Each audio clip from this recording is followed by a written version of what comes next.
అందరికీ శనార్థులు. ఈరోజు గురువారము సమ్మక్క సారక్కల గద్దె కాడికి వచ్చిన.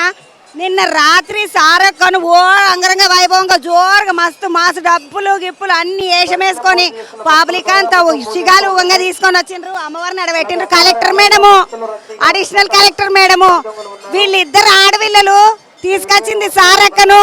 నడుస్తుంది సమ్మక్క సారక్క జాతర. వరంగల్ ను పాలించిన ఆమె రాణి రుద్రమ్మదేవి. మొత్తం ఆడల రాజ్యం సాగుతుంది. మళ్ళీ మన మంత్రి సీతక్క. అంత ఇదే నడుస్తున్నదమ్మా. ఆడపిల్లలు ఒక్కొక్క మెట్టు అంటే కిందికెంచి మీద దాకా పోయినరంటారు కదా. పెద్ద పెద్ద పదవులలో ఉన్న అక్కలను చూస్తుంటే మంచిగా అనిపిస్తుంది. బంగారు తల్లులు కలెక్టర్లు, అడిషనల్ కలెక్టర్లు అయినరంటే ఎంతగానో చదివిన చూడండి బిడ్డలు. అమ్మ, ఈ జిల్లా కలెక్టర్ అయినరు మీరు. మీ హయాంలో ఈ పెద్ద జాతర ఇది మహాకుంభమేళ అంటారు. ఇంత పబ్లిక్ మళ్ళీ తెలంగాణలో ఏడికి రారు. మీరు ఏమనుకుంటున్నారు? ఈడికి వచ్చుడు ఎట్లా అనిపిస్తున్నది? ఫస్ట్ ఆఫ్ ఆల్ మీరు మాకు ఇచ్చిన పరిచయం చాలా సంతోషం అమ్మ. రెండోది, మీరు రాష్ట్రపతి గారి కానివ్వండి, గవర్నర్ గారి కానివ్వండి, మన స్థానిక ఎమ్మెల్యే గారు, పంచాయతీరాజ్ శాఖ మంత్రులు కానివ్వండి, అందరం మేము మహిళలే. మీరు ఒక మహిళగా చాలా బాగా మీ బాధ్యతని నిర్వహిస్తున్నారు. చాలా సంతోషం. ఈ ప్రపంచాన్ని యాక్చువల్గా నడిపిస్తున్నది మహిళలే.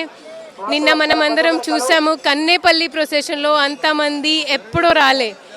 నిన్న అక్కడి నుంచి దేవుడిని తీసుకుని వచ్చే క్రమంలో దాదాపు ఒక 10 లక్షల నుంచి 20 లక్షల మంది మా అంచనా ఉంది.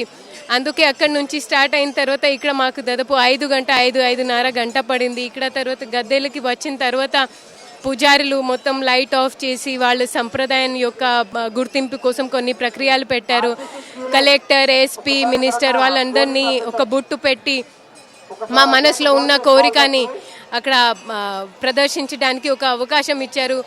ఒక మహిళ జీవితంలో లేదా ఒక ఆఫీసర్ కెరియర్లో కూడా ఇలాగంతా చాలా మందికి రాదు. సో అంటే చాలా సంతోషంగా ఉంది. నాతో అడిషనల్ కలెక్టర్ గారు కూడా ఒక లేడీగా ఉండడం ఇంకా సంతోషం. అమ్మ, పోయిన సంవత్సరము కలెక్టర్ సారు, ఇప్పుడు కమిషనర్ సార్ ఇట్లా మొత్తము చాలా బాధ్యతలన్నీ తీసుకొని చాలా సౌకర్యాలు కల్పించడం. మేమైతే వస్తువులు సౌలతులు అంటాం. ఈ సంవత్సరం మీరు వచ్చినాక ఏమేమి ఎక్కువ సౌలతులు చేసిండ్రు? ఈసారి మనం గమనించాల్సిందే, మన జూలై నెలలో పడిన వర్షంలో చాలా వరకు మా రోడ్స్ కానివ్వండి, విసిల్బాట్ కానివ్వండి బాగా దెబ్బతిన్నాయి. దాని మీద రాష్ట్ర ప్రభుత్వం ఎక్కువ ఫోకస్ పెట్టుకొని లాస్ట్ జాతర కంటే ఎక్కువ నిధులు కేటాయించింది. దాదాపు ఈసారి మనకి 110 crores ఉంది. అందులో మీరు చుట్టుపక్కనున్న నేషనల్ హైవేస్ కానివ్వండి, ఆర్ఎన్బి రోడ్స్ కానివ్వండి, వాటికి పర్మనెంట్ మరమ్మతు చేయించడం జరిగింది. దాంతోపాటు మేము ఈసారి మా స్టాఫ్ అకామిడేషన్, ఎందుకంటే మీకు తెలుసు దాదాపు 20,000 మంది తరలి, పోలీసులు కానివ్వండి, ఎండోమెంట్ శాఖ కానివ్వండి, వాళ్ళు తరలి వేరే ప్రాంతాలు వేరే జిల్లా నుండి వచ్చి ఇక్కడ దాదాపు ఒక వారం ఉంటారు. కాబట్టి వాళ్ళకి ఒక పర్మనెంట్ అకామిడేషన్ కోసం PR guest house, meeting hall ఇవి అన్నీ కట్టడం జరిగింది. దాంతోపాటు ఆర్టీసీ మనం చూస్తూ ఉన్నాము, మహాలక్ష్మి పథకం కింద చాలామంది మహిళలు వస్తున్నారు. సో ఒక పర్మనెంట్ టికెటింగ్ పాయింట్ కూడా తాడ్వాయి దగ్గర ఆ ఆర్చ్ పక్కన అక్కడ కట్టడం జరిగింది. సో ఈసారి మేము ముఖ్యంగా ఫోకస్ పెడుతున్నది వచ్చే భక్తాలకి ఇక్కడ ఇబ్బంది రాకుండా మంచి రోడ్డు ఉండాలి, డ్రింకింగ్ వాటర్ సదుపాయాలు ఉండాలి. మనం చూస్తూ ఉన్నాము మా మెడికల్ క్యాంప్లో ఈసారి బాగా సందడి ఉంది. కాబట్టి మీ ఛానల్ ద్వారా మా రిక్వెస్ట్ ఏంటంటే, చాలామంది ఇది లిక్కర్ అంటే జస్ట్ ఖాళీ కడుపుతో తాగుతూ ఉన్నారు. అది కొంచెం ప్రమాదకారి ఉంటుంది. చాలామంది చిన్న వయసు వాళ్ళు కూడా ఇప్పుడు హాస్పిటల్లో వచ్చి వాళ్ళు ఐవి డ్రిప్ తీసుకుంటూ ఉన్నారు. అది కొంచెం బాధాకరం. అందరితో మా రిక్వెస్ట్ ఏంటంటే కొంచెం వాళ్ళ హెల్త్ని కూడా ప్రాధాన్యతగా ఇవ్వాలి. ఎందుకంటే ఇప్పుడు తీవ్రంగా వేడి ఉంది. దాన్ని దృష్టిలో పెట్టుకొని మేము ఓఆర్ఎస్, ఎలక్ట్రోలైట్స్, వాటర్ ట్యాంకర్స్ ద్వారా తాగే నీరు అవి అన్నీ విసిల్బాట్ చేశాము. కానీ వాళ్ళు కూడా కొంచెం జాగ్రత్తగా చూసుకోవాలి. అమ్మ, పిల్లలందరూ ఆగమవుతున్నారు. జర ఆగమయ్యే సెంటర్లు ఏవైతే పబ్లిక్ ఉంటారు కదా, నేను రాత్రికి ఇట్లా చెప్పింది సారక్క వచ్చేటప్పుడు చెప్పిన ఎవరి పిల్లలు వాళ్ళ దగ్గర ఉండాలి. ఎవరి మోగాన్ని ఎవరి ఇంటికి సంబంధించిన పెద్ద మనుషులు అందరినీ వాళ్ళు జాగ్రత్తగా చూసుకోవాలి. ఇది వస్తున్నది, యాత్ర వస్తున్నది కదా అని దబదబ గుంజుకొని ఉరికి రావద్దు అని చెప్పిన. పబ్లిక్ మీరు ఒక ముచ్చట చెప్పుండి, జర ఆగం కాకుండా ఎవరింటి కాడ వాళ్ళు ఉండండి అమ్మ. ఎవరు పూజలు చేసుకునే కాడ వాళ్ళు ఉండండి. మీ మాట చెప్పండి.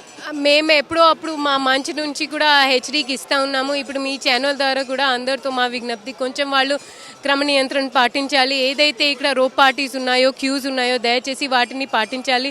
వచ్చేటప్పుడు ఒక చిన్న వాటర్ బాటిల్ కూడా తప్పకుండా వాళ్ళు తీసుకొని రావాలి. ఒక్కసారి ఆ క్యూ దాటిన తర్వాత ఈ లోపల ప్రాంగణ్కి వచ్చిన తర్వాత అక్కడ మేము ప్రతి ఒక్కరికి డ్రమ్స్ అవి అన్ని వాటర్ ఇవ్వలేము, ఎందుకంటే ఆల్రెడీ బాగా సందడి ఉంటుంది. సో వాళ్ళు కొంచెం అయితే కొంచెం నియంత్రణగా రావాలి. అండ్ ఇక్కడ ఎక్కువసేపు ఉండడానికి వీలు లేదు. ఈరోజు మళ్ళీ మేము ప్రొసెషన్లో చూస్తాము. కలెక్టర్ మేడం అమ్మనేమో నీళ్ళ గురించి ఒక ముచ్చట చెప్పింది. మనకు నీళ్లు లైన్లలో వస్తుంటే నీళ్లు పెట్టిండ్రు, కూల్ డ్రింకులు గిట్ల పెట్టిండ్రు, పైసలు తెచ్చుకున్న వాళ్ళు ఇక్కడ కొనుక్కొని కూడా తాగొచ్చు. లైన్లో మామూలు నీళ్ళు గిట్ల పెట్టిండ్రు మనం తాగనికే. అవి కాకుండా గద్దెల మీదకి వచ్చినప్పుడు చాలా పబ్లిక్ ఉంటారు కాబట్టి ఓ చిన్న బాటల్లో నీళ్ళు తెచ్చుకోమని చెప్తున్నారు. పెద్ద మనుషులు ఉన్నోళ్ళు, చంటి పిల్లలు ఉన్నోళ్ళు నీళ్ళు గిట్ల తెచ్చుకోండి, ఎందుకంటే ఇది చాలా పెద్ద జాతర. 1,00,000 మంది 2 లక్షలు వచ్చేది కాదు, 1,500,000 పబ్లిక్ ఉన్నారు, వస్తూనే ఉన్నారు, పోతూనే ఉన్నారు. అడిషనల్ కలెక్టర్ అమ్మని ఇంకొక ముచ్చట అడిగేది ఉన్నది. అమ్మ ఎట్లున్నావు? బాగున్నానమ్మా. అమ్మ ఇప్పుడు మేడం చెప్పినారు కదా హాస్పిటల్లో ఇక్కడ హెల్త్ సెంటర్ ఏదైతే ఉన్నదో అందులో రోజుకు 300 మంది వస్తున్నారమ్మా. అట్లనే ఇంకొక ముచ్చట ఏంటంటే 10 నుండి 15 మందిని అంబులెన్స్లలోనే పట్టుకొస్తున్నారు. అంబులెన్స్కి అట్లనే ఎంతమంది హెల్త్ సెంటర్ వాళ్ళు వచ్చిండ్రు, ఎంతమంది పారిశుద్ధ్యం వాళ్ళు వచ్చిండ్రు, వాళ్ళ ముచ్చట ఒకటి చెప్పమ్మా. హెల్త్ కోసం మనం ప్రత్యేకంగా చిన్నపాటి టెరిషరీ హాస్పిటల్ లాగా ఇక్కడ కళ్యాణ మండపంలో పెడతామండి. అక్కడ అన్ని స్పెషాలిటీ డాక్టర్స్ వస్తారు అండ్ స్పెషాలిటీ డాక్టర్స్ ఉంటారు. అది కాకుండా మెడికల్ ఆఫీసర్స్, ఎంబీబీఎస్ గ్రాడ్యుయేట్స్ కూడా ఉంటారు.